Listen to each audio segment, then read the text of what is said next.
यहाँ पर आप देख सकते हैं कि जो पॉन्टून पुल है वो किस तरह बनाए जा रहे हैं और किस हिसाब की मेहनत यहाँ पर लगती है एक पॉन्टून पुल को बनाने में। आप देख सकते हैं कि जो पॉन्टून पुल है उसको व्यवस्थित करने के लिए जय श्री राम। तो भैया जिस तरह हम लोगों ने महाकुंभ में डेवलपमेंट की सीरीज शुरू करी थी उस प्रकार से एक बार माघ मेला की सीरीज भी शुरू हो रही है। अब ये बात अलग है कि सीरीज शुरू होते है उसमें गैप आ जाता है, लेकिन अब कोशिश करेंगे गैप ना आए। इस समय हम लोग हैं नाग वासुकी के आगे, जहाँ पर पीपा पुल का निर्माण शुरू हो रहा है। हमारे पीछे आप देख सकते हैं कि जो पीपा पुल का निर्माण कार्य है वो शुरू हो चुका है। आप देख सकते हैं कि बहुत तेज तेज एक नाव जा रही है, उससे भी तेज जा रहा है हमारा नमन दुबे ब्रो। और यहाँ पे जो पीपा पुल का निर्माण है ये शुरू हो गया है।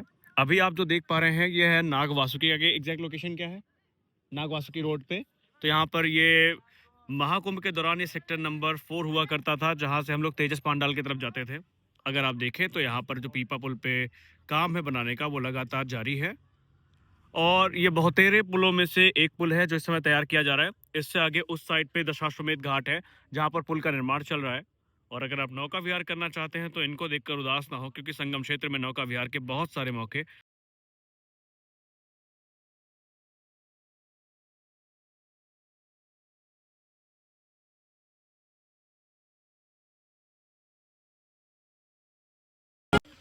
तो मैंने पहले भी कहा था कि दशाश्वमेध घाट है। कल की शॉर्ट वीडियो में मैंने आपसे कहा था कि पॉन्टून पुल बनाने का कार्य हर तरफ चल रहा है।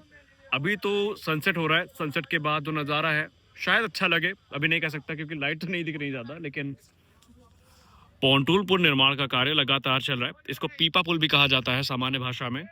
यहाँ पर जो ये मशीनें हैं इनकी सहायता से जो ब्रिज है वो गिराए जा रहे हैं, पॉन्टून गिराए जा रहे हैं। और सामने वहाँ पर जो कार्य है वो चल रहा है। आप देख सकते हैं कि जो पॉन्टून पुल है उसको व्यवस्थित करने के लिए जो उपकरण है उनकी सहायता से इसको उठाया जाएगा और आगे आगे उठाकर वहाँ पानी में इसको डाला जाएगा।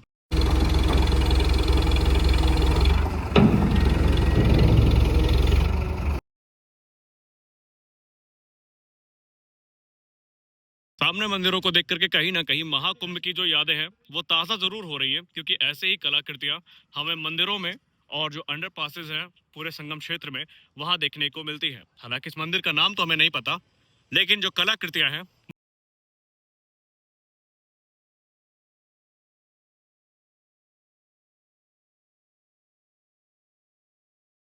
तो उस जगह से दशाश्वमेध घाट से थोड़ा आगे आकर इस समय आ चुके हैं संगम क्षेत्र में, जहां पर संगम क्षेत्र में मेरे पीछे आपको सीधा शंकर विमान मंडपम दिखेगा, पीछे बड़े हनुमान मंदिर दिखेंगे और उसके पीछे जो आपको दिखेगा वो है किला।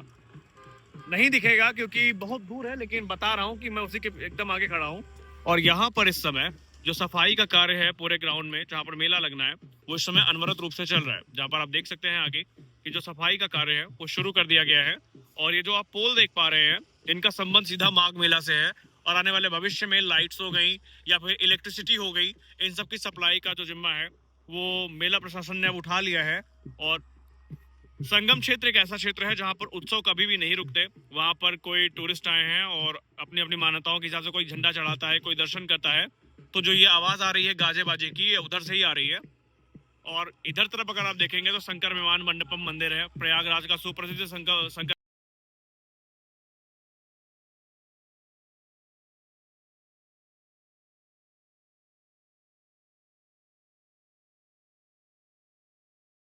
टूरिस्टों का आना कभी नहीं रुकता। और ऐसे ही टूरिस्ट जो बसेस में है वो आते रहते दर्शन करने। हालांकि ये इलाका जो अभी आपको खाली दिख रहा है, वहां पर सामने जो आपने दीपोत्सव के दौरान आरती देखी थी वो वहां पर सामने होती है। तो ये जो खाली इलाका आपको दिख रहा है ये कुछ ही दिनों की शांति है। अगर आप वहां पर देखेंगे, मैं आपको जूम करके दिखाता हूँ, तो ये रिजर्व पुलिस लाइन का भूमि पूजन हुआ है, यानी यहाँ पर पुलिस की छावनी बननी शुरू हो चुकी है। अभी हम लोग जो आए हैं ये महाकुंभ में सेक्टर नंबर 2 या 3 था शायद। और जो भगदड़ की घटना हुई थी, भगदड़ की घटना हुई थी उस साइड पे। अगर अपोजिट आप जाएंगे तो जो भगदड़ की घटना थी वो वहां पर हुई थी। और हम भगवान से प्रार्थना करते हैं कि इस बार ऐसा कुछ भी देखने को ना मिले। मैंने पूरी कोशिश की है इस बार, क्योंकि मैं इस समय यही कोशिश में हूँ कि आपको माघ मेला की तैयारियों से रिलेटेड जितनी भी अपडेट्स हैं मैं देता रहूँ। दुकान से संबंधित जो अपडेट्स हो गई, स्नान से संबंधित जो अपडेट्स हो गई, और तैयारियां कैसी चल रही हैं वो तो हम आपको लगातार दिखा ही रहे हैं। अब आइए आगे चलते हैं और आगे के भी कुछ दृश्य आपको दिखाते हैं। अभी अगर हम क्षेत्र की बात करें तो क्षेत्र में गंदगी थोड़ा ज्यादा है और उसको सफाई करने का जिम्मा हमारे असली हीरोज ने उठा लिया है। वैसे तो अगर आप देखेंगे तो आपको एक नॉर्मल जॉब लगेगी, लेकिन इनकी जॉब को हम नॉर्मल कहें तो इनकी मेहनत की वो बेइज्जती होगी, क्योंकि ये जॉब अपने आप में काफी टफ है। और अगर देखा जाए तो महाकुंभ के जो असली हीरोज हैं या माघ मेला के जो असली हीरोज हैं वो यही लोग हैं। यही लोग ये जिम्मा उठाते हैं कि जो क्षेत्र जहां पर आप दर्शन करने आते हैं वहां पर स्वच्छता बनी रहे, आपके लिए कोई भी चीज दुर्गम ना हो। तो असली हीरोज हम कह सकते हैं मेला के, वो यही लोग हैं। नाग वासुकी के बाद दशाश्वमेध घाट के बाद इस समय हम लोग आ चुके हैं संगम क्षेत्र में, जहां पर वहां आप देखेंगे तो उस जगह पर जो स्नान कार्य है वो होता है। और यहाँ पर एक जो डेवलपमेंट मुझे काफी अच्छा लगा देखने में कि यहाँ पर जो तारे हैं या विद्युत सप्लाई है ये खींच दी गई है और ट्रैक्टर से यहाँ पर जमीन समतल किए जाने का जो कार्य है वो अनवरत रूप से चल रहा है, लगातार चल रहा है। और यहाँ पर भी अगर आप देखें तो पॉन्टून पुल जो है वो लगातार बांधे जा रहे हैं और संगम में अलग अलग सेक्टर बनाए जाएंगे। सभी सेक्टर्स में इस तरह के जो पॉन्टून पुल है वो आपको देखने को मिलेंगे और अभी तैयारियां शुरुआती दौर पर है। हालांकि हमने एक इसकी लॉन्ग वीडियो बनाई थी लेकिन ऑडियो करप्ट होने की वजह से उसको कभी पब्लिश नहीं कर पाए, लेकिन यहाँ पर जो तैयारियां हैं वो युद्ध स्तर पर चल रही हैं। और हमने क्योंकि बेड़ा उठा लिया है कि संगम क्षेत्र में माघ मेले की प्रिपरेशन की वीडियो अब रुकने नहीं वाली है, तो यकीन मानिए अब ये वीडियो नहीं रुकेगी। प्रतिदिन तो नहीं कह सकते लेकिन एक दिन के गैप में क्या क्या डेवलपमेंट हुए, एरिया कितना विकसित हुआ, इसकी जानकारी हम आप तक जरूर पहुंचाएंगे। और यकीन मानिए कैमरा इस दृश्य को जस्टिफाई नहीं कर सकता जो विहंगम दृश्य इस समय हम यहाँ पर देख पा रहे हैं। ये वो इलाका है जिसने 5 बार बाढ़ की मार झेली है और 5 बार बाढ़ की मार झेलने के बाद भी ये इलाका फिर से खड़ा हो चुका है। और यहाँ पर भी आइए आपको दिखाते हैं कि पॉन्टून पुल कैसे लगाया जा रहा है।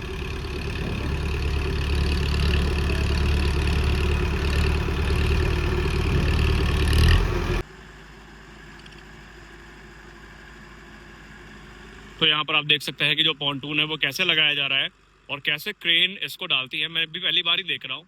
पॉन्टून पुल बना हमने काफी देखा लेकिन बनते हुए पहली बार देख रहे हैं और ये हमारे लिए भी काफी एक्साइटिंग एक्सपीरियंस है कि ये कैसे बन रहा है यहाँ पर। तो यहाँ पर जो मशीनें हैं वो लगातार लगी हुई हैं और आप देख सकते हैं कि जो पॉन्टून पुल है वो कैसे नदी में डाला जा रहा है क्रेन की सहायता से। तो ये वो अनुभव हैं जो हमें भी काफी रेयर होते हैं और क्योंकि हमने प्रयागराज में व्लॉगिंग भी पिछले 1 साल से शुरू करी तो मेरे लिए भी चीजें काफी रेयर ही है। तो भैया अभी हम पहुंच चुके हैं संगम क्षेत्र में। अगर आप सिटी कार्ट से इस तरह की जैकेट नहीं लेना चाहते तो संगम कार्ट में आपका स्वागत है, जहां पर भैया इस समय जैकेट बेच रहे हैं बहुत सस्ती सस्ती, बहुत अच्छी अच्छी। संगम कार्ट में आपको यही चीजें 350 रुपया की मिल जाएंगी जो सिटी कार्ट वाले 800-900 रुपया के बता के लूटते हैं। मैं खड़ा हूँ संगम नोज पर जहां पर आप इस समय जितना भी सन्नाटा देख पा रहे हैं एक क्षणिक है, यानी कि आम दिनों में जो इलाका इतना शांत और इतना सन्नाटे से भरा दिखता है वही चीज महाकुंभ आने के बाद काफी ज्यादा ये क्राउडेड हो जाती है प्लेस। और सामने अगर आप देखेंगे तो एकदम सामने उस पार आपको अरैल घाट देखने को मिलेगा और यह है संगम नोज जहां पर अलग अलग दुकानें और अलग अलग जो काउंटर्स हैं वो आपको देखने को मिलेंगे। जैसे कि यहाँ पे फ्रूट एंड जूस काउंटर्स जो हैं वो देखने को मिल रहे हैं और उसके अलावा जो श्रृंगार का सामान है, पूजन सामग्री है, वो देखने को मिलेगी। आमतौर पर जो बोट है वो 5 बजे बंद हो जाती है लेकिन कुछ बोट अभी भी यहाँ पर चल रही हैं। इनफैक्ट अभी समय भी तकरीबन 5 ही हुआ है और साइबेरियन बर्ड्स भी यहाँ पर आ चुकी हैं। कोशिश करेंगे, हम नदी में तो नहीं जाएंगे लेकिन साइबेरियन बर्ड्स को दिखाने की कोशिश हम फिर भी करेंगे और आपको दिखाएंगे कि साइबेरियन बर्ड्स कैसे दिख रही है। नौका विहार करने का मन तो है लेकिन जा नहीं सकते। और यूएसपी ये है कि यहाँ पर आप ऊँट की सवारी भी कर सकते हैं कुछ ही रुपए दे करके। अब एग्जैक्ट रेट तो नहीं पता, मिलेंगे तो पूछेंगे कि रेट क्या है, लेकिन आप ऊँट की सवारी भी कर सकते हैं। और सामने अगर आप देखेंगे तो वो गंगा मैया है जहाँ पर साइबेरियन बर्ड्स के दर्शन भी आपको हो सकते हैं सिर्फ 50 रुपए में, क्योंकि नाव का जो प्राइस है वो सिर्फ 50 रुपए ही।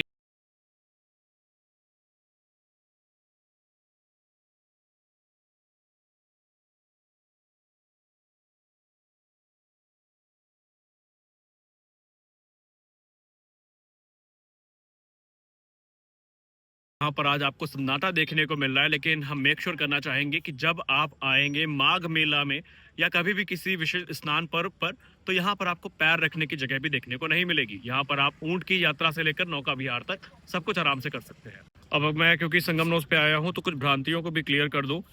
कुंभ मेले के दौरान आपने देखा था कि जो प्राइस में हाइक था वो हुआ था, लेकिन अभी भी कुछ लोग हैं जो अफवाह ये फैला रहे हैं कि एक बार फिर से क्योंकि पर्व आने जा रहे हैं तो जो नौका विहार का प्राइस है वो भी इंक्रीज कर दिया गया है 100 से ज़्यादा। ये एक पूरी मनगढ़ंत कहानी है। अभी भी अगर आप 50 रुपए देते हैं तो सिर्फ तो आपको यहाँ पर संगम क्षेत्र में जो नौका विहार का अवसर है वो मिलेगा। अभी भी इसमें प्राइस पे कोई इंक्रीज नहीं हुआ है। तो अगर आप आना चाहते हैं तो दिल खोल कर आइए, जेब पर भारी बिल्कुल भी नहीं पड़ेगा और आप साइबेरियन बर्ड्स को भी देख पाएंगे, संगम का दर्शन भी कर पाएंगे और पूरा का पूरा प्रयागराज आपके लिए अभी आना काफ़ी आसान भी है। तो अब इस ब्लॉग को हम यही ख़त्म करते हैं, क्योंकि शाम होने के चलते अब ब्लॉग को हम यहीं पे ख़त्म करते हैं और चलते हैं रूम की तरफ। लेकिन प्रतिदिन तैयारियां कहाँ तक पहुंची, क्या प्रोग्रेस चल रही है, इसका ब्यौरा और इसकी पूरी अपडेट्स हम आप तक ज़रूर पहुंचाएंगे। अब चलते हैं अपने रूम की तरफ, क्योंकि इस ब्लॉग को एडिट करके अपलोड भी करना है।